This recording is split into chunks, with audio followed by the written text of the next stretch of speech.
Bienvenue dans cette émission. Nous allons parler des petites et des moyennes entreprises, de leur rôle sur le territoire et puis de la façon dont elles vont se mobiliser pour les Jeux Olympiques, notamment, qui vont arriver sur ce territoire, vous le savez, en juillet et en août prochain, puisqu'il y aura ici le vélo, le golf, l'équitation. Et donc, les entreprises peuvent participer à la réussite de ces Jeux Olympiques. Elles nous diront comment. Pour en parler, Virginie Févé, bonjour. Bonjour. Vous êtes la fondatrice et présidente de StartHack, qui est une entreprise de formation au digital. Exactement. On peut dire ça. Et vous êtes aussi, depuis quelques mois, la nouvelle présidente de la CGPME des Yvelines, Confédération générale des petites et moyennes entreprises. La CPME, donc quand je dis petites et moyennes entreprises, je ne me trompe pas. Exactement, c'est ça. C'est de ça que vous allons parler. Alors, c'est vrai qu'on va aborder tout ça, mais dans la préparation, notamment des Jeux Olympiques, c'est important pour les entreprises, hein.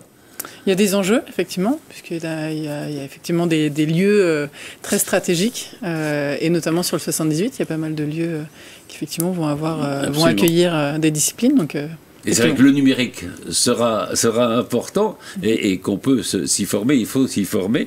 Mais il y a aussi d'autres domaines. Jean-Paul Minière, bonjour. Bonjour. Vous êtes le président de la société Axsol. Oui. C'est une société qui est à Trappes et qui favorise l'inclusion des personnes en situation de handicap par des matériels que vous proposez, c'est ça? Absolument, c'est une société que j'ai créée il y a 13 ans maintenant, et donc qui met à disposition des matériels de mobilité et d'accessibilité pour les personnes à mobilité réduite, que ce soit dans le domaine privé, mais également dans le domaine public, en entreprise, administration et loisirs. Voilà. Alors on va en parler parce que évidemment, vous participez justement à la possibilité pour les personnes en situation de handicap d'assister à des spectacles, d'assister peut-être aux Jeux Olympiques, et vous avez une gamme de matériel assez époustouflante. Tout à fait. On en parlera dans quelques instants. Gwenaël Leboeuf, bonjour. Bonjour. Vous êtes un jeune retraité de la police. Tout à fait. Vous avez fait votre carrière dans la police. Oui. Et là, vous fondez une entreprise qui s'appelle Groupe de sécurité et centre renforcé, c'est ça? Tout à fait, qui va être une école de formation, un nouveau campus qui va être basé à Rambouillet, et où nous allons former les agents de sécurité aux directeurs de sécurité. C'est ça. Évidemment, et la sécurité va être un problème important pour les Jeux Olympiques. C'est vrai qu'il y a, on va en parler aussi avec notre invité qui est avec nous en visio, mais il y a beaucoup de bénévoles qui vont participer, mais qui peuvent être formés aussi, hein? Tout à fait, ainsi que des étudiants. Et des étudiants, absolument. Et alors, en visio, avec nous, Dylan Penanguer, bonjour. Bonjour. Vous êtes le chef de projet de Collectiform, c'est-à-dire au fond de la formation d'éducateurs sportifs, c'est ça? Exactement. Alors, Collectiform, dans un premier temps, on favorise le bien-être en entreprise pour les collaborateurs et les managers. Ça, c'est vraiment le fond de Collectiform, et le volet social de Collectiform aujourd'hui permet de favoriser l'insertion des jeunes dans les métiers de l'animation et de l'éducation sportive. Comme vous le disiez, les Jeux Olympiques de Paris arrivent à grands pas. On a besoin d'éducateurs sportifs et d'animateurs sportifs en France. Donc voilà, Collectiform a vraiment deux volets aujourd'hui. On va peut-être commencer avec vous, comme ça après on vous libérera. Virginie Févé, vous pouvez nous parler un peu de Collectiform justement et du travail qu'il fait, et puis on va en parler avec lui évidemment. Oui, c'est un centre de formation effectivement qui est sur le département des Yvelines, qui font. C'est vrai qu'on manque d'éducateurs sportifs, c'est ça? Alors complètement. Aujourd'hui en France, on a en moyenne, c'est des chiffres de 2018, 141 000 éducateurs et animateurs sportifs. À date, en 2023, on compte environ 150 000 animateurs et éducateurs sportifs. Pour prendre quelques chiffres, on a en France 360 000 associations sportives. C'est-à-dire qu'aujourd'hui, on n'a même pas un animateur ou éducateur sportif pour 2 associations. C'est là qu'on voit, à travers ces chiffres, un manque cruel d'éducateurs sportifs. C'est quoi un éducateur sportif par rapport à un prof de gym? Alors, un éducateur sportif peut être prof de gym, hein. On a vraiment les éducateurs sportifs qui animent des sessions sportives dans les entreprises, dans les associations, dans les collectivités. Et à côté de ça, on a les profs d'éducation sportive, donc les profs d'EPS, dans l'enseignement éducatif. Donc, c'est deux diplômes différents, les missions sont différentes, mais on fait à peu près le même travail sur le terrain. Comment on devient éducateur sportif? Alors aujourd'hui, on devient éducateur sportif soit par l'accès en STAPS, donc c'est l'université, c'est 3 à 5 ans d'études, ou alors par les filières privées, notamment le BPGEPS, le brevet d'éducateur sportif aujourd'hui, qui est une formation sur 1 an en alternance, mais qui est payante. Donc voilà, c'est les deux points d'entrée pour devenir éducateur sportif aujourd'hui en 2023. Et alors, quel est votre travail à Collectiform? Alors Collectiform, nous, on favorise le bien-être dans les entreprises et les collectivités. On aide du coup ces collectivités, ces entreprises dans leur politique de qualité de vie au travail, à travers de la formation, posture au travail, réveil musculaire, gestion du stress et du sommeil. On les accompagne aussi sur des événements sportifs d'entreprise. On crée des séances de sport directement sur ces lieux. Et on a notre volet du coup RSE, notre volet social, qui, en partenariat avec les missions locales aujourd'hui, les écoles de la deuxième chance et Pôle emploi, on accompagne du coup les jeunes qui sont en insertion professionnelle, à les inciter à intégrer des diplômes ou des filières et des études dans le sport, dans l'animation sportive. On aide un petit peu la France, voilà, à enrichir notre panel et le nombre d'éducateurs et d'animateurs sportifs aujourd'hui en France. Donc il y a deux volets, si je comprends bien. Hein. Il y a vos interventions en entreprise, c'est un premier volet, et puis un volet de formation. Complètement, voilà. Notre cœur de métier aujourd'hui, nous, c'est travailler dans les entreprises. Donc, on met à disposition des éducateurs sportifs, on met à disposition des animateurs sportifs dans les entreprises pour faire de la formation, de l'événementiel et de l'animation sportive. Et on a vraiment, pour pouvoir recruter nos éducateurs et nos animateurs sportifs chez Collectiform, puisqu'on manque cruellement aujourd'hui de ces acteurs-là, on a développé donc avec les missions locales, notamment du 78, ce petit atelier qui dure 3 heures, sur lequel des personnes comme moi qui sont passées, moi je suis passé par les missions locales par exemple, donc le terrain je le connais. On anime du coup ces ateliers de 3 heures pour aider, pour sensibiliser les jeunes à ces métiers qui recrutent, parce qu'il y a du travail aujourd'hui en France, en Île-de-France, notamment avec l'arrivée des Jeux Olympiques. Voilà. Vous êtes situé où? Alors nous on est situé sur Poissy, dans le 78. Et donc, bon, voilà, on peut s'adresser. Alors, c'est donc une formation assez, enfin, c'est une sensibilisation au fond au métier de l'éducation sportive, sachant que, comme vous le disiez, il y a d'énormes débouchés. Et on peut penser aussi que l'organisation des Jeux Olympiques va favoriser peut-être le nombre de candidats à s'intéresser à cette fonction et peut-être favoriser justement le fait qu'il y ait plus d'éducateurs sportifs qu'il y en a actuellement, alors qu'on en manque cruellement. Alors ça va favoriser, je dirais même dans les deux sens du terme. Le premier, c'est les jeunes qui veulent s'insérer aujourd'hui dans les métiers de l'animation et de l'éducation sportive, mais ça va également inciter les Français à se mettre à l'animation sportive. On prend aujourd'hui les chiffres de la Commission européenne, que 45% des Français ne pratiquent pas de manière régulière une activité sportive, et que seulement 8% des Français pratiquent une activité sportive quotidienne. J'espère, et on l'espère tous, les éducateurs sportifs, qu'avec ces Jeux Olympiques de Paris 2024, on va naître un petit peu, voilà, il va naître en France vraiment une politique qui va faire que les gens vont se mettre au sport, vont se mettre à l'animation, et enfin vont se mettre sur le sport en France. On prend l'exemple de la Coupe du Monde de rugby qui vient de s'achever en 2023. Là. 30% de plus d'adhérents sur les clubs de rugby. On espère que les JO 2024 feront la même chose avec l'ensemble de nos associations sportives. C'est vrai qu'on n'est pas... par rapport à des pays anglo-saxons notamment. On n'est pas un pays très sportif en réalité. Hein. On essaye de mettre en avant aujourd'hui le sport et surtout les bienfaits du sport sur la santé, sur l'aspect social, parce que le sport rapproche. L'État mène des campagnes de sensibilisation autour de tout ça. Il faut continuer. C'est un travail de longue haleine. On va y arriver dans quelques années. C'est vrai que les anglo-saxons et les pays nordistes sont beaucoup plus sportifs. En tout cas, le pourcentage de personnes par rapport au nombre d'habitants est beaucoup plus élevé que le nôtre. Laissons le temps au temps. C'est quelque chose. C'est une petite citation que j'aime bien dire. Laissons le temps au temps et dans quelques années, on espère les rattraper. Virginie, vous vouliez intervenir ? Non, j'allais dire qu'effectivement, j'allais dire qu'ils ont un panel de formation qui est très intéressant pour les entreprises.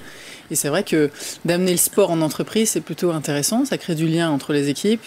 Ils ont des formations de nutrition, des formations remise en forme, etc. Et c'est vrai que je recommande aux entreprises du département de s'adresser à un collectif forme. Exactement, pour essayer au moins de faire quelques sessions pour leurs équipes. Je pense que c'est pas inintéressant. C'est vrai que avoir un corps sain dans un esprit sain, comme exactement. On dit, c'est une chose importante.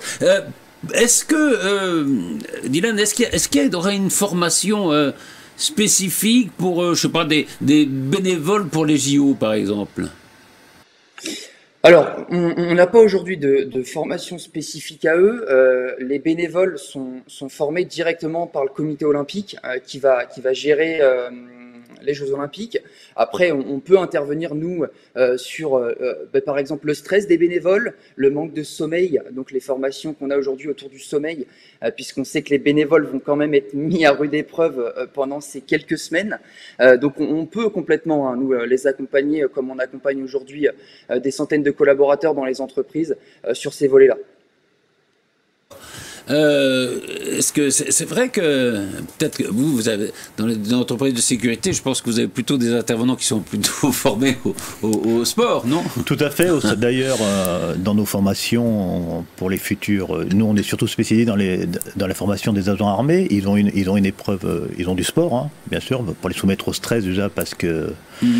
Vous savez que depuis le 1er janvier 2018, les agents de sécurité privée peuvent être armés dans certaines conditions, sous tutelle bien sûr du préfet qui donne son autorisation et pour certains lieux sensibles.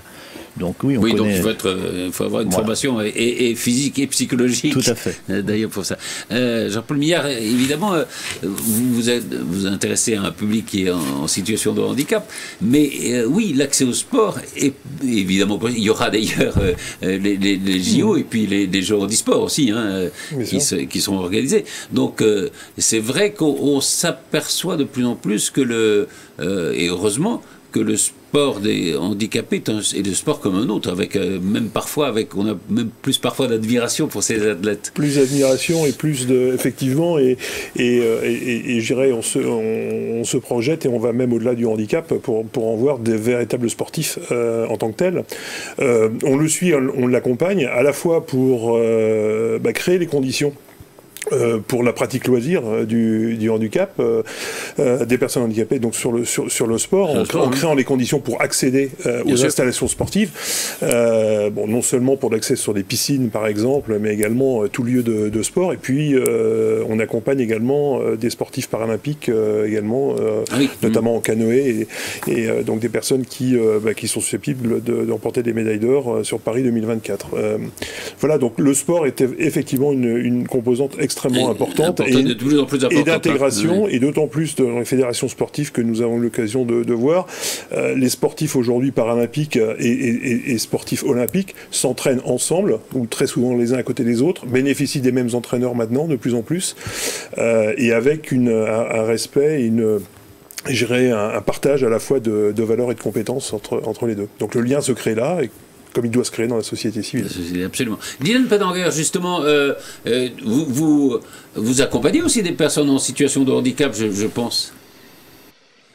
Alors bien sûr, aujourd'hui, l'ensemble de nos formations, puisqu'on est un organisme de formation certifié Calliope, nous oblige, et c'est très important pour nous aujourd'hui, de favoriser et surtout d'accompagner les personnes en situation de handicap sur l'ensemble de nos formations.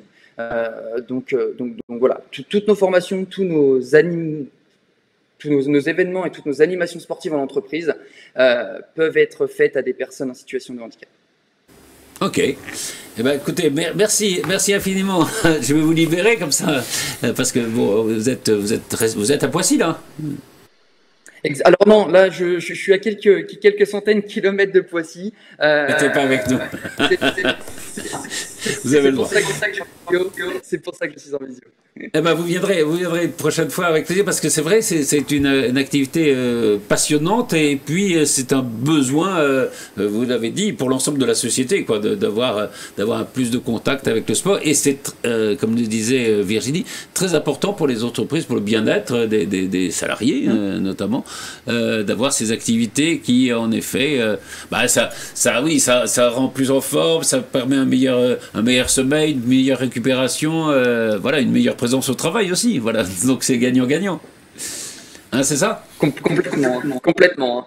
Aujourd'hui, les dirigeants d'entreprise qui mettent en place des activités qu'on peut proposer, eh bien, on a une réduction de l'absentéisme. Les liens sociaux, les liens de cohésion entre les équipes, forcément, sont mis en avant. La blessure au travail, parce que l'absentéisme est souvent dû à une blessure en service ou une blessure, un accident de travail, les TMS, les troubles musculo-squelettiques. Donc voilà, ça coûte cher aux entreprises. Les actions qu'on peut proposer n'ont pas forcément un coût faramineux, mais ça rapproche, ça rassemble et ça augmente forcément les liens de cohésion entre les collaborateurs. Merci beaucoup. Et à très bientôt sur ce plateau. On fera du sport ensemble. Merci beaucoup. À très bientôt.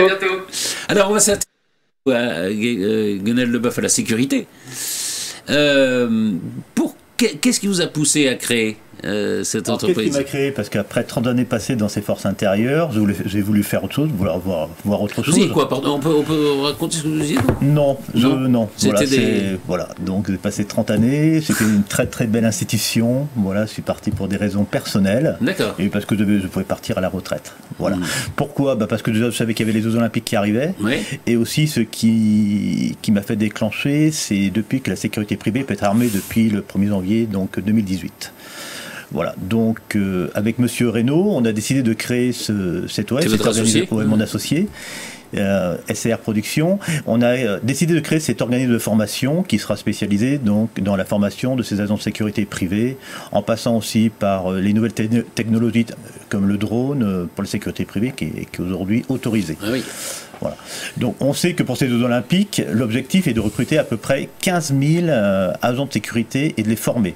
C'est un gros challenge. 15 000 15 000, ouais, ça a déjà commencé. Voilà. Il faut savoir que pour ces Jeux Olympiques, par jour, il faudra entre 17 000 agents de sécurité par jour.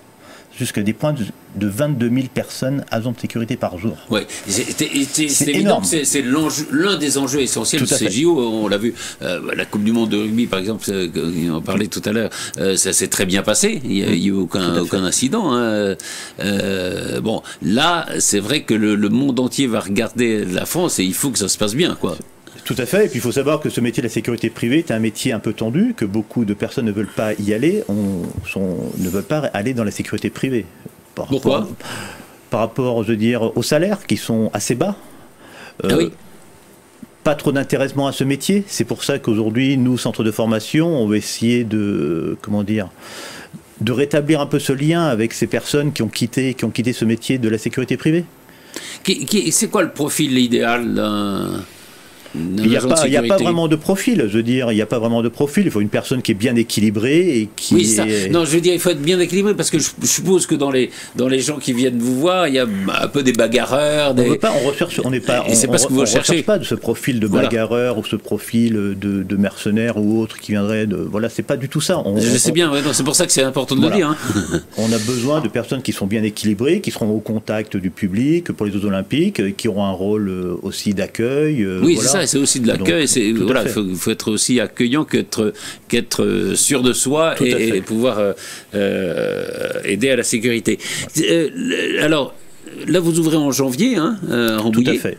les Jeux Olympiques, c'est juillet. C'est juillet, c'est ça. Ça veut dire que la formation, c'est combien de temps? Alors, il y a des centres de formation qui ont commencé. Hein, voilà. Oui. Alors, donc ils vont chez vous, enfin, je veux dire, voilà. Alors, chez nous, ça sera 3 semaines, parce qu'en fait, ils ont sorti une nouvelle carte professionnelle qui s'appelle le CQP PGSE.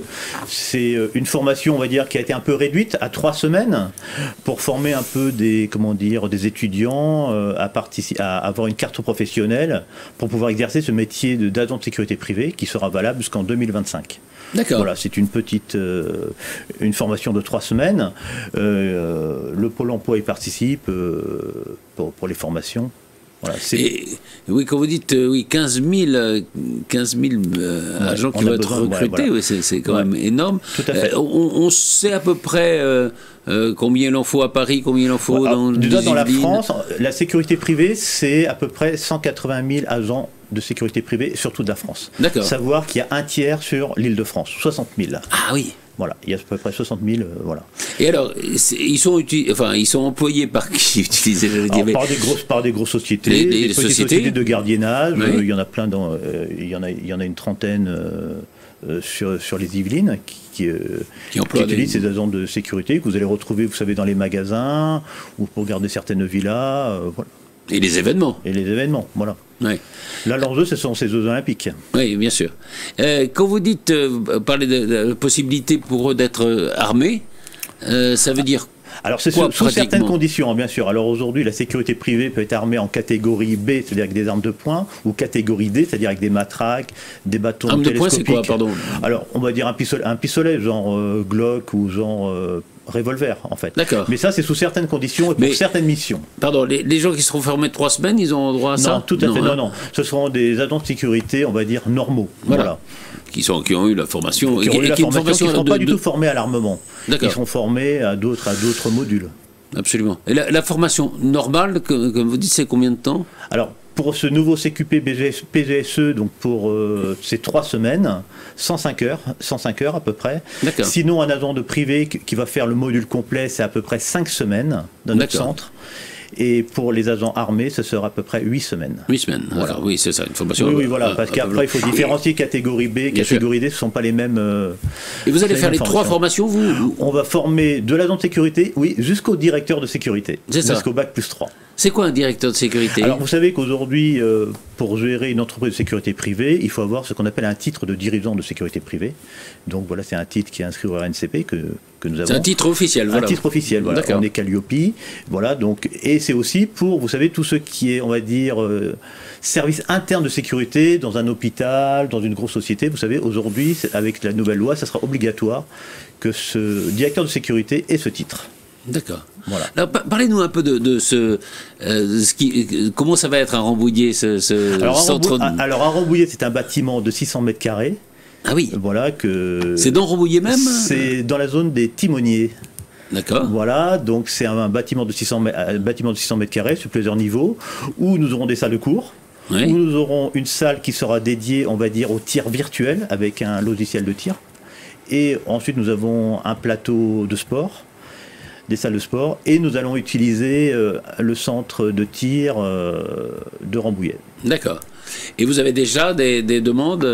Alors, on a déjà des demandes, et comme on est un centre qui va être donc agréé par le CNAPS et... le CNAPS, c'est quoi, pardon? C'est sous tutelle du ministère de l'Intérieur, c'est ceux qui régissent les centres de formation, en fait. D'accord. Voilà. Et surtout de la sécurité privée. D'accord. Et il y a un coût, évidemment. Bien sûr qu'il y a un coût pour les formations. Oui, bien sûr. Non. Il y a des formateurs qui viennent donner les cours. Oui, qu'il faut rémunérer, tout évidemment. À fait, ouais. Non, mais il y a un coût pour les. Alors vous dites il y a Pôle emploi. Alors c'est pris avec donc l'arrivée des Jeux Olympiques, c'est pris en charge pratiquement à France Emploi, on dit maintenant. À 100, oui, France Emploi à partir du 1er janvier, je crois. C'est pas encore. Oui, c'est ça. Quand vous serez c'est ça. Donc à 100%, ça sera pris en charge à 100%, ainsi que leurs frais d'hébergement et les frais de repas. Ah oui. Voilà. Oui, tout à fait. Ouais. Et donc quels sont les vous parlez d'étudiants. pensez plutôt des gens de jeunes? Des jeunes qui ont plus de 18 ans, bien sûr qu'il faut être. Oui, il faut avoir au moins 18 ans. Hein. Au moins 18 ans, ne pas avoir un casier judiciaire, parce que vous savez qu'on est une profession très réglementée. Oui. Et donc, ce qui est normal, hein, d'ailleurs. Enfin, oui, tout à fait. Donc, et qui viennent faire leur formation, et bien sûr, ils ont des examens, il faut qu'ils aient leurs examens à la fin de ce parcours. Ouais. L'enjeu de la sécurité pour les JO, ça va être évidemment énorme. On en disait un mot tout à l'heure. C'est vrai que, voilà, on peut penser qu'il y a des risques aussi, que on voit aujourd'hui une résurgence parfois d'actes terroristes. Évidemment, c'est une crainte que tout le monde peut avoir. C'est sûr, c'est pour ça que nous, centre de formation, on est là aussi pour professionnaliser ce métier et amener des nouveaux enjeux, des nouvelles formations à ces agents de sécurité, surtout avec des menaces qu'on peut avoir d'attentats ou autres. Et vous travaillez, vous êtes ancien policier, on l'a dit, vous travaillez main dans la main avec le ministère de l'Intérieur, avec... On va essayer d'y travailler, oui, et puis avec d'autres organismes. Il y a des intervenants de la police nationale qui vont venir dans notre centre de formation, ainsi que des gendarmes et de d'autres ministères pour donner des cours, oui. D'accord.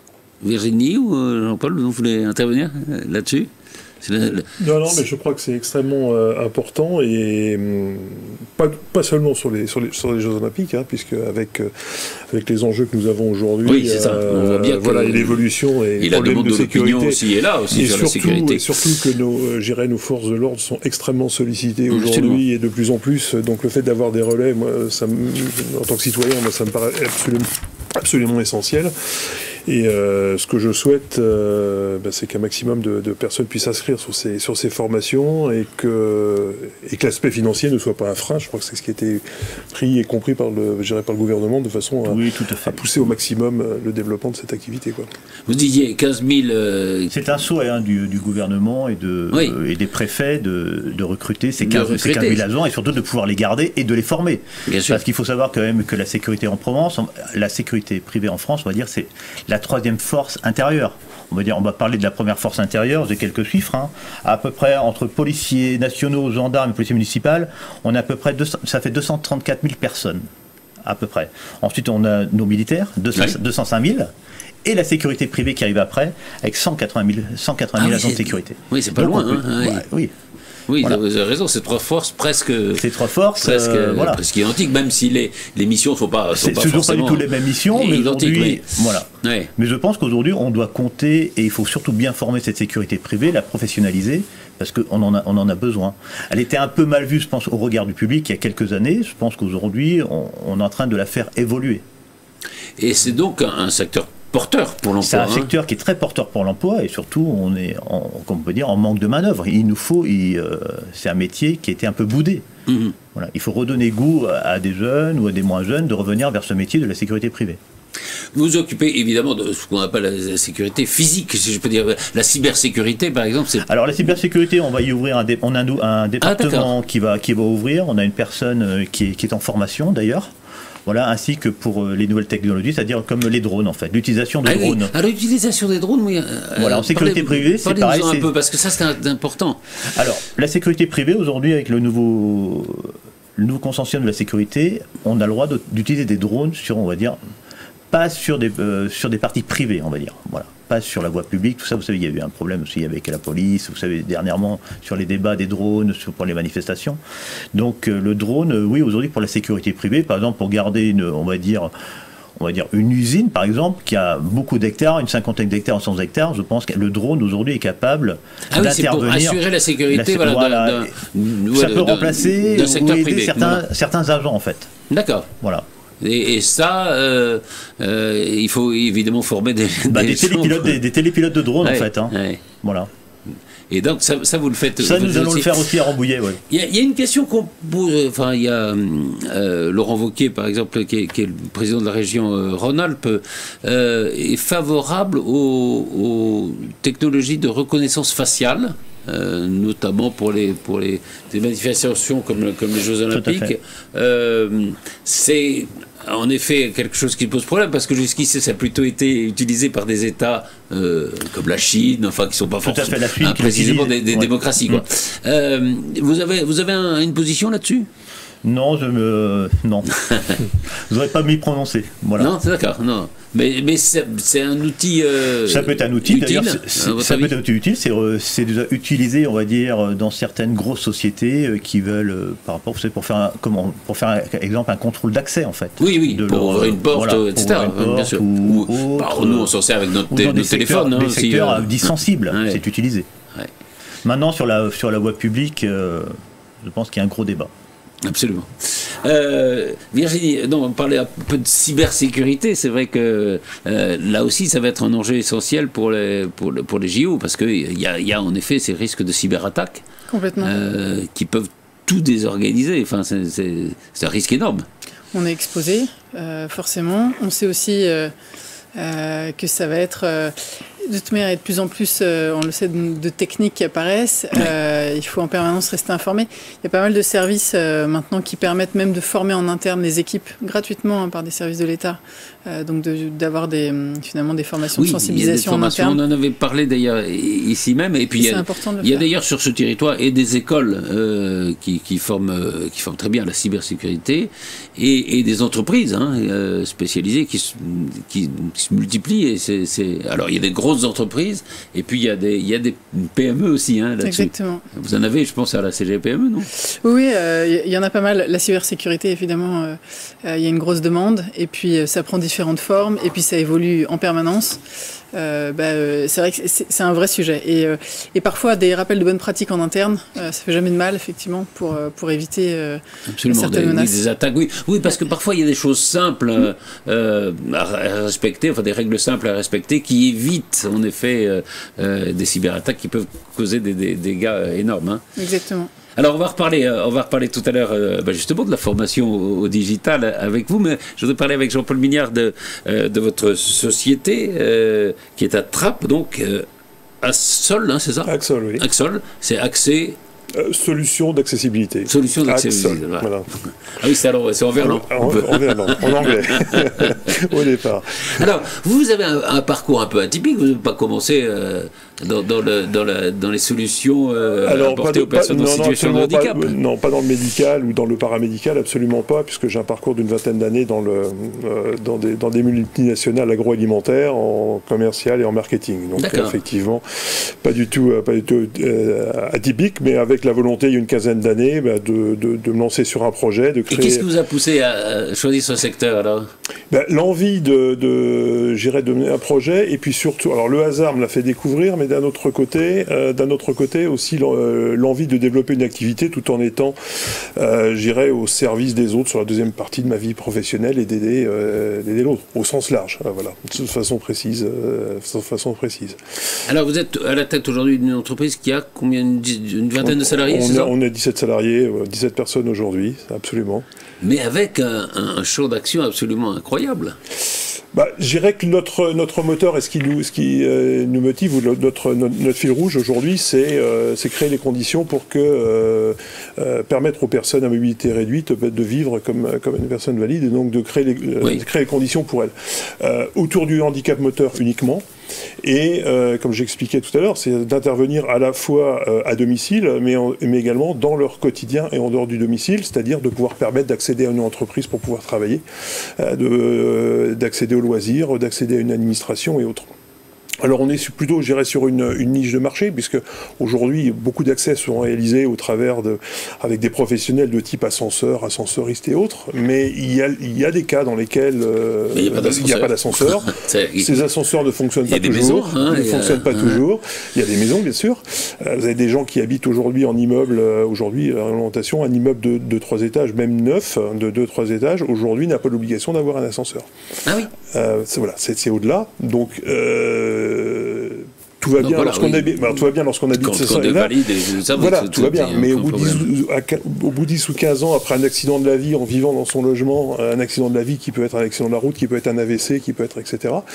Les personnes se retrouvent prisonniers de leur logement, premier ou deuxième étage.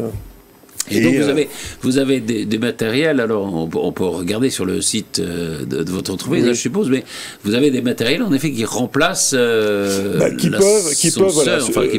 peuvent se substituer à un défaut d'ascenseur. Donc ça peut être par exemple des simples rampes d'accès que l'on fabrique et qui vont pouvoir être positionnées. Le cas typique, c'est que nous connaissons tous, c'est l'immeuble de plusieurs étages qui est équipé d'un ascenseur, mais pour accéder au hall d'entrée, il y a 2 marches. Eh oui.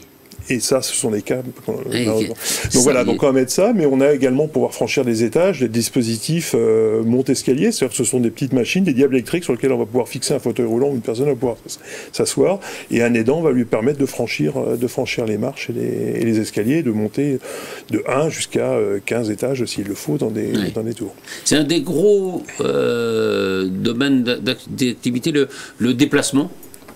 Oui, la mobilité. D'une façon générale, la mobilité, enfin, ouais. Ouais, la mobilité, c'est un des enjeux, des agents essentiels. Ne pas avoir ce déplacement, c'est se retrouver finalement confiné. Oui. Et ça, on l'a tous connu il y a quelques années avec le Covid. Et aujourd'hui, on a des personnes qui se retrouvent... Non, on n'a pas envie, mais aujourd'hui, vous avez des personnes, effectivement, qui sont enfermées chez elles. Enfermées chez elles, même avec un logement totalement aménagé, bien aménagé, avec une salle de bain adaptée, avec une cuisine adaptée, etc. Et pour autant, nous avons des cas, on a intervenu auprès de familles ou auprès d'associations sur lesquelles les personnes étaient restées bloquées chez elles depuis 2 ou 3 ans et ne pouvaient sortir qu'avec des pompiers ou des ambulanciers. Là où on leur permet de pouvoir sortir seuls ou avec un aidant familial et pouvoir sortir de façon relativement économique.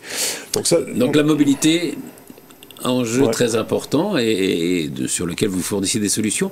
Il y a l'accessibilité aussi, des spectacles. Alors ça, c'est un autre volet qui est important, qui est important pour nous, qui est là en fait, on le crée soit en vente de matériel, mais on a une grosse activité en location de matériel. C'est ça. Alors en location pour le tourisme. La vente et de la location. La location pour des activités, pour du tourisme et pour l'événementiel. Alors le tourisme, ça va être l'ensemble de nos visiteurs en Ile-de-France qui peuvent être des personnes handicapées, en situation de handicap bien sûr, mais également des personnes âgées, des personnes obèses et autres. Pour des Américains, par exemple, ont du mal à imaginer de faire plus de 500 mètres dans Paris en marchant parce que chez eux, ils disposent d'un scooter à 4 roues pour pouvoir aller au commerce du coin. Et ça, on peut le louer chez vous? Alors, on peut le louer chez nous et en plus, on équipe des hôtels, non? On équipe, voilà. Alors on livre aux personnes avant leur arrivée dans leur chambre à l'hôtel ou dans leur chambre d'hôtel le matériel avant leur arrivée. On le reprend après leur départ, que ce soit dans Paris, depuis des 2 étoiles jusqu'à des palaces, mais également une grosse activité également sur les hôtels d'Euro Disney. Puisque c'est une destination phare. Absolument. Donc il y a cette partie-là, et puis ensuite nous avons la partie événementielle. Et là, nous intervenons pour créer également toutes les conditions d'accès pour des personnes qui doivent accéder à un événement. Donc ce sont les 2 ou 3 marches pour une conférence, par exemple, qui a lieu dans un lieu emblématique, mais également permettre à des orateurs qui sont, elles, en situation de handicap, en fauteuil roulant, manuel ou électrique, de pouvoir accéder à une scène et pouvoir finalement faire une conférence comme n'importe quel orateur valide. Si ce n'était pas le cas, c'est souvent on retrouve les personnes au pied de la scène ou au fond de la salle pour pouvoir faire leur conférence. Donc on intervient régulièrement sur ce genre de choses, sur les grands événements parisiens, et puis des grands événements comme le salon aéronautique du Bourget, comme Port de Versailles pour le salon de l'auto, salon nautique, Roland-Garros, par exemple, Festival de Cannes et autres. Oui. Et Roland-Garros, par exemple, c'est quoi? C'est l'accessibilité là aussi, hein? Alors, Roland-Garros est accessible, puisqu'il a été transformé depuis une dizaine d'années. Nous, on travaille depuis 10 ans avec Roland-Garros. Il y a encore des zones sur lesquelles nous intervenons, mais nous étions présents, par exemple, pour la Coupe du Monde de rugby, avec du matériel en salle de presse, en salle de conférence, avec un élévateur, une petite plateforme élévatrice pour accéder à la scène sur lesquelles étaient les orateurs, puisqu'en même temps que la Coupe du Monde de rugby, il y avait aussi la Coupe du Monde de rugby fauteuil pour les personnes en situation de handicap. Et donc, il y avait des sportifs en fauteuil qui devaient accéder à une scène pour parler, pour échanger avec la presse internationale. Donc, et nous sommes à nouveau sollicités pour les Jeux Olympiques. Par Roland-Garros, oui, justement, pour l'équipement des salles de presse, et puis sur d'autres activités. Ouais. D'accord. Et on peut dire quoi, par exemple Alors c'est en construction parce que il y a un peu de retard et j'irai, nous intervenons un petit peu en dernière dans le planning, un petit peu en dernière ligne droite dessus. C'est à la fin. Voilà. Alors, on intervient depuis longtemps pour assister au comité d'organisation, déjà dans le comité de candidature, mais également pour les jeux eux-mêmes. Oui. Depuis les Jeux, donc pour les assister, puisqu'il y a un certain nombre d'intervenants, notamment qui font partie du conseil d'administration, qui sont elles-mêmes en fauteuil roulant et qui ont besoin de témoigner.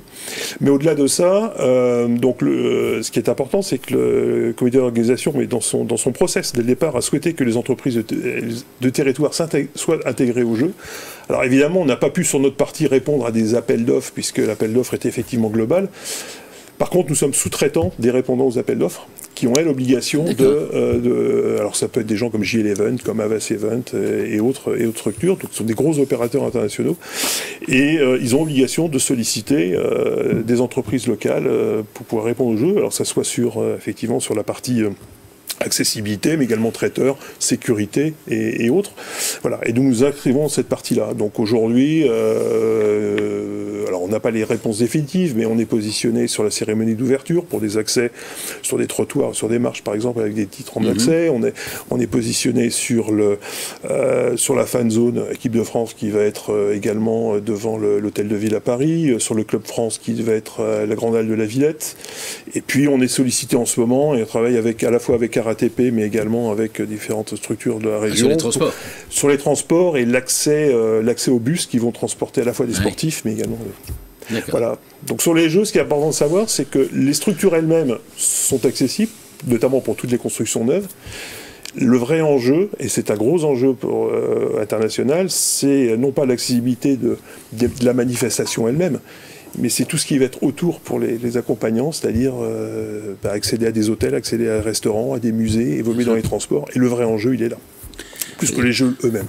Vous disiez, ça fait combien de temps? 12 ans, non? J'ai créé, oui, à peu près 13 ans. Oui.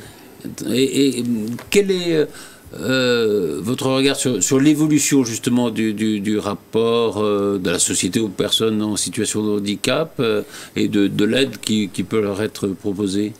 Il y a une amélioration quand même, l'impression. Alors il y a une amélioration qui est, je dirais, vue de la fenêtre des associations et des personnes concernées, qui est très lente, puisque les premières, je dirais, ça fait presque une cinquantaine d'années que tous les 10 ans, je dirais, les gouvernements successifs relancent et prononcent ça. C'est très long à mettre en place. Un certain nombre d'organismes sont, et notamment des grosses structures, banques, assurances et autres, sont complètement dans les clous. La grande difficulté, l'État a progressé et continue à progresser. Là où il y a beaucoup de retard aujourd'hui dans l'équipement, c'est au sein des petits établissements qui reçoivent du public, des commerçants, associations et autres, sur lesquels c'est long, il y a un petit peu de conviction à avoir si la personne n'est pas elle-même directement sensibilisée, parce que avec un personnel, jusqu'à une certaine époque, la personne disait oui, mais moi j'ai pas besoin de m'équiper parce que de toute façon j'ai pas de fauteuil roulant qui vient chez moi. Et le handicap, ça n'est pas que le fauteuil roulant, c'est évidemment handicap visuel, handicap auditif et autres. Voilà, donc c'est long. Le Covid n'a pas aidé, les attentats n'ont pas aidé, puisqu'il y a eu des choix, des arbitrages qui ont été faits en termes d'investissement dessus. On espère que les choses vont bouger, puisqu'il y a quelques jours, le gouvernement et Olivier Grégoire ont annoncé donc des subventions qui vont être mises en place pour l'accessibilité des ERP. Grégoire, la secrétaire d'État au handicap. Non, c'est l'ancienne, non. Non, Olivier Grégoire est aux entreprises. Aux entreprises. Et qui a annoncé effectivement la mise en place d'une subvention pour les ERP de 5e catégorie, donc les plus petits, les commerçants, qui peut aller sous condition, jusqu'à pratiquement 20 000 € pour les aider à transformer le plus rapidement possible, etc. Voilà. Il y a parfois, il y a eu longtemps peut-être un retard de prise de conscience, mais il y a parfois aussi des difficultés pour les petits commerçants de s'équiper. Il peut y avoir des difficultés. Il y a des normes parfois complexes. Il y a des extrêmement complexe, mais il y a aussi des dossiers à monter, des dérogations qui peuvent être obtenus et pour faire les choses de façon un petit peu différente. C'est important à savoir, ça. C'est ce que nous faisons. Nous sommes fabricants nous-mêmes de rampes d'accès handicapés en fibre de verre, donc sur trappe. Et je peux vous dire aujourd'hui que, sous condition, on peut tout à fait mettre en place une petite rampe d'accès amovible sur laquelle on va aider la personne si la pente est un petit peu forte, je vais lui permettre de rentrer. C'est des investissements qui vont être dans les 300, 400 euros ou 500 euros. Donc c'est pas nécessaire. C'est pas non plus. Voilà. Donc ce qu'il faut, c'est créer effectivement ce déclic, cette volonté, la prise de conscience et cette volonté d'inclusion. Voilà, après, des solutions, on les trouve et des subventions éventuellement peuvent être effectivement mises en place, quoi. Mais c'est un territoire qui a une grande force et une grande vigueur sur la question des personnes en situation de handicap. Il y a la Fondation Anne de Gaulle qui vient d'ouvrir son centre à Montigny, notamment. C'est vrai que, voilà, je crois que c'est un des départements les plus inclusifs. Il y a des acteurs aujourd'hui, il y a des prises de conscience, des professionnels qui bougent, des associations. On a le salon au Muro la semaine prochaine, e-autonomie, qui est effectivement... qui va, salon important, voilà, qui va effectivement, qui pousse et fédère l'ensemble des acteurs du territoire sur cette partie. Alors, oui, je rappelle, Axol est à Trappes, c'est ça. Nous sommes à Trappes, absolument. Le ciel est à Trappes. Virginie, alors, on a 2 sujets à aborder avec vous. On va peut-être commencer par le sujet que vous traitez avec StarTAC, c'est-à-dire la formation. La formation digitale pour les entreprises, pour les salariés des entreprises. Pourquoi c'est nécessaire de se former au digital ? Aujourd'hui, c'est plus une option, c'est presque une nécessité. Si ce n'est que, d'après une étude, 31% des entreprises n'ont pas encore de compétences numériques en interne. C'est-à-dire qu'il y a encore pas mal de... Ça veut dire quoi de compétences numériques en interne ? Ça veut dire qu'ils n'ont pas de salariés qui sont formés au numérique. D'accord. Oui, aucun. Exactement. Et donc, c'est vrai que l'enjeu... si je sais pas, un artisan n'a pas forcément besoin de se former au numérique, si ? En fait, aujourd'hui, le numérique, il est partout. C'est-à-dire qu'en fait, il est aussi bien c'est vrai que ça peut servir aussi pour la gestion, pour la comptabilité, pour votre promotion locale en tant qu'artisan ou en tant que commerçant, d'avoir une visibilité, ne serait-ce que dans Google, quand on cherche à proximité un cordonnier ou je n'en sais rien, ou photographe ou autre, c'est important. Ensuite, c'est important d'être répertorié, d'être assez bien répertorié, et tout ça, ça se travaille. On sait également que les avis sont très importants, donc si vous ne travaillez pas votre e-réputation, un minimum, au moins répondre aux avis et alimenter cette partie-là, ça peut être plus compliqué. Il y a l'enjeu d'avoir une vitrine et de dire ce que vous faites et de vous faire connaître. Et puis il y a d'autres enjeux derrière. Il y a aussi le numérique, c'est des outils, c'est aussi... je sais pas, ça peut être vous former à apprendre à faire des belles créations publicitaires aussi pour avoir des visuels propres, efficaces, pertinents. Donc c'est vrai que le numérique c'est un peu partout et c'est aussi de l'organisation. Donc en fonction des objectifs, je crois qu'on ne peut pas passer à côté aujourd'hui. En 2023, c'est compliqué. Il y a justement une prise de conscience là aussi de la nécessité de cette formation. Donc il y a des aides aussi. Pour se former ? Pour se former. Oui, alors nous, on a un organisme de formation continue. Donc, on forme effectivement les salariés. On forme également les dirigeants. En fonction du statut, finalement, il y a différents dispositifs pour financer sa formation, que ce soit via un OPCO, mais également le FNE qui a été mis en place, Fonds national de l'emploi, qui a été mis en place après le Covid et qui permet aussi de créer des vrais parcours de formation. D'ailleurs, il y a un dispositif spécifique pour les Jeux Olympiques et puis il y en a un spécifique pour le numérique, exactement, qui permet de financer des parcours sur 12 mois, donc à cheval sur 2023-2024, et qui accompagne la transformation des entreprises. Donc c'est très important, parce que du coup, ce n'est pas des formations ponctuelles, ce sont des parcours complets. Beaucoup plus sur un peu plus long terme, c'est ça Exactement, qui permettent d'atteindre des objectifs concrets de transformation. Et pour les JO, par exemple, c'est quoi comme formation? En fait, il y a aussi même d'ailleurs sur la partie écologique. Il y a 3 sujets cette année qui ont été validés. Donc en fait, c'est très divers et ce sont des parcours complets avec un objectif. Donc parfois, ça prend en compte différentes variables. Sur les JO, effectivement, je pense qu'il y a des notions d'accompagnement sur tout ce qu'on a vu aujourd'hui. Je pense qu'ils sont éligibles à ce type de financement. On a vu la sécurité, on a vu le handicap, on a vu le besoin d'éducateurs sportifs. Tout ça est très important. C'est vrai que le numérique est important. Le problème de la formation au numérique, c'est que on a l'impression qu'on est dans un secteur qui évolue constamment. On parle beaucoup, par exemple, d'intelligence artificielle aujourd'hui. On voit elle est en train d'évoluer à une vitesse qui grand V, qui nous dépasse presque. Et donc il faut courir après les technologies. Comment on fait pour former justement dans un secteur qui est en totale évolution et en totale innovation tout le temps? Déjà, ça passe par les formateurs. Oui, bien sûr, il faut des bons formateurs déjà. Et encore une fois, je vais dire, un bon formateur, c'est un formateur en activité, donc qui pratique. C'est-à-dire que pour nous, en tout cas, le critère vraiment décisif, c'est la pratique, qui a des bonnes performances et qui continue, en tout cas, parallèlement à former, à mettre en œuvre. Et donc, ça permet en œuvre à se former lui-même. Exactement. Mais parce que ça évolue tellement vite que si, en fait, on ne s'occupe que de faire que de la formation, évidemment, ça se fait sentir après sur ce qu'on transmet. Donc ça, c'est un de nos critères importants. Ensuite, effectivement, comme vous le dites, chaque année, les choses évoluent. On communique aujourd'hui sur LinkedIn d'une certaine manière, demain ce sera autrement.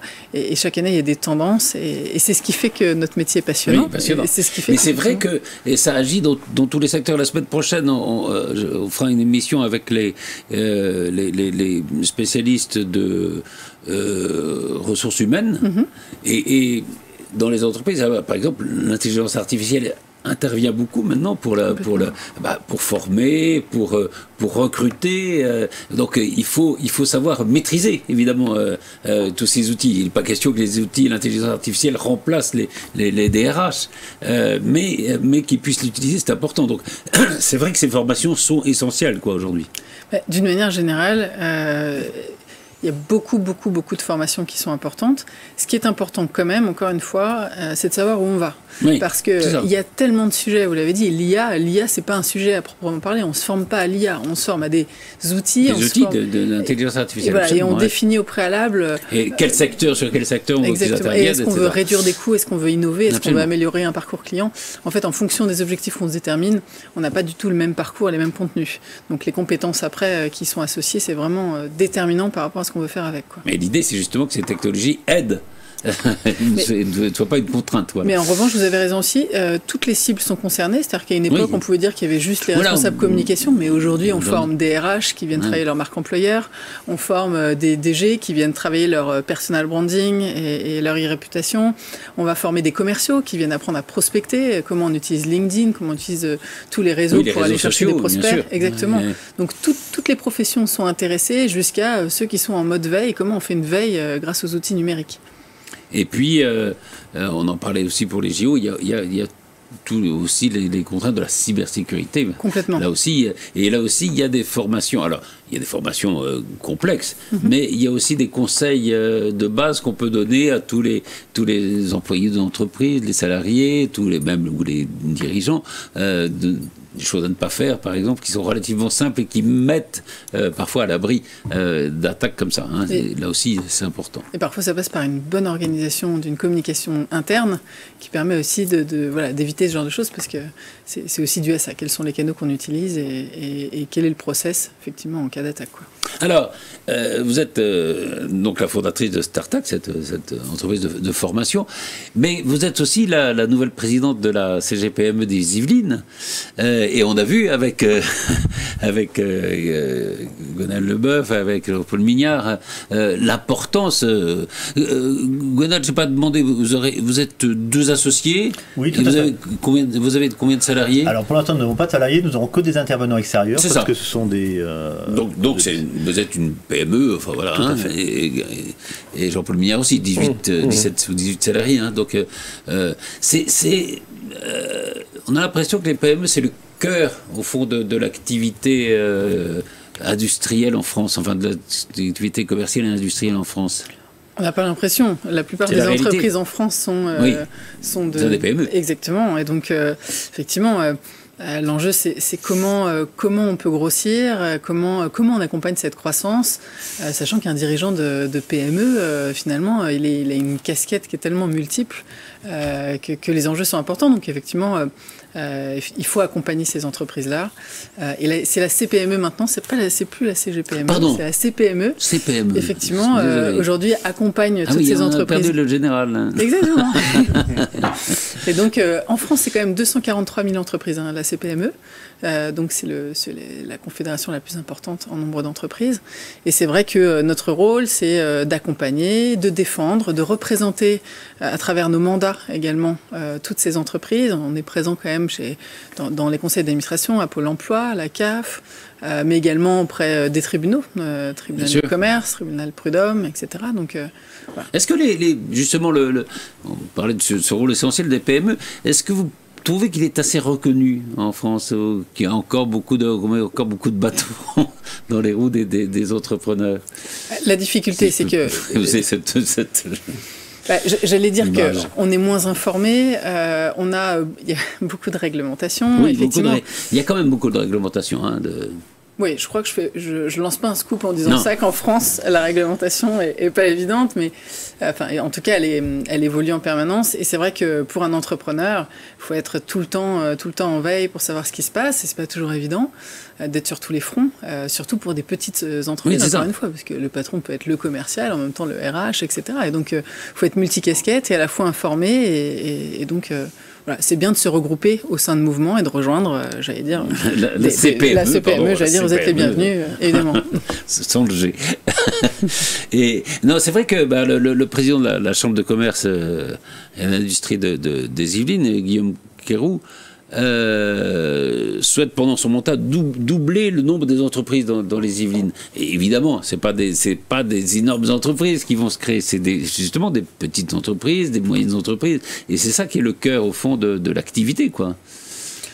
Effectivement, augmenter le nombre d'entreprises, c'est une chose. Après, il y a quand même des tailles critiques. Une entreprise, pour vivre, elle doit aussi grandir. Oui. Et donc c'est aussi l'intérêt des réseaux aussi de se rapprocher. C'est de pouvoir faciliter les collaborations.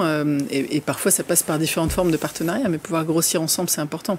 Parce que c'est vrai que tout seul, on fait moins de choses parfois. Et c'est bien de bien s'entourer. En tout cas, on sait que l'enjeu pour une entreprise, pour qu'elle soit pérenne, c'est d'être bien entourée aussi.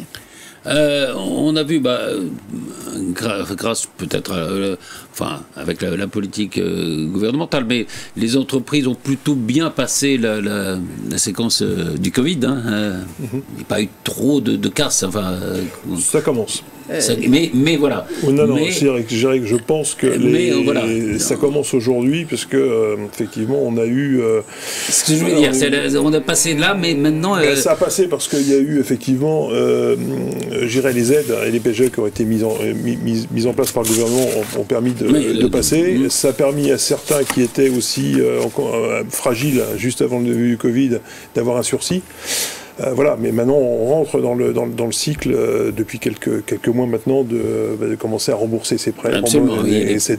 Et là, on rencontre des fragilités. Les difficultés commencent. Il y a d'autres difficultés. Il y a une augmentation des défaillances très importante par rapport à l'année dernière. L'augmentation des défaillances d'entreprises, mais qui sont dues également à l'augmentation du coût de l'énergie. Il y a toutes ces conséquences-là qui sont très difficiles à passer pour les entreprises. Et il y a pas mal d'enjeux et qu'effectivement, qu'on fragilise les entreprises. Vous êtes optimiste quand même, hein? Ah ben non, on serait pas entrepreneur si on n'y était pas. Voilà. mais non, vigilant et attentif, ça c'est clair. Ouais. Ça c'est clair. Et la difficulté que nous rencontrons, mais je crois que c'est du jamais vu pour tout le monde, mais je dirais pour les entreprises, c'est d'enchaîner depuis 3 ans, crise sur crise. Et aujourd'hui, d'avoir déstabilisation internationale, crises, inflation, énergie, et voilà. Et la grande difficulté, on est optimiste sans avoir véritablement de visibilité ni les uns ni les autres. C'est ça, c'est le problème, c'est la visibilité. Voilà. Donc ce qu'on attend, c'est le soutien de nos partenaires financiers qui, eux, continuent à croire dans les entreprises. Et par chance pour vous, en tout cas, vous êtes dans des secteurs porteurs, que ce soit le handicap, que ce soit la sécurité, que ce soit le numérique. Merci à tous les trois. On remercie aussi, comment il s'appelle, Dylan. Il est en photo là, il est plus. On l'a laissé tranquille. Merci en tout cas, c'était passionnant de voir comment des gens qui viennent d'ailleurs comme vous, qui étaient dans l'entreprise, vous qui étiez dans la police, se mobilisent et puis créent des entreprises, des emplois, des formations. Bravo. Merci à tous les trois.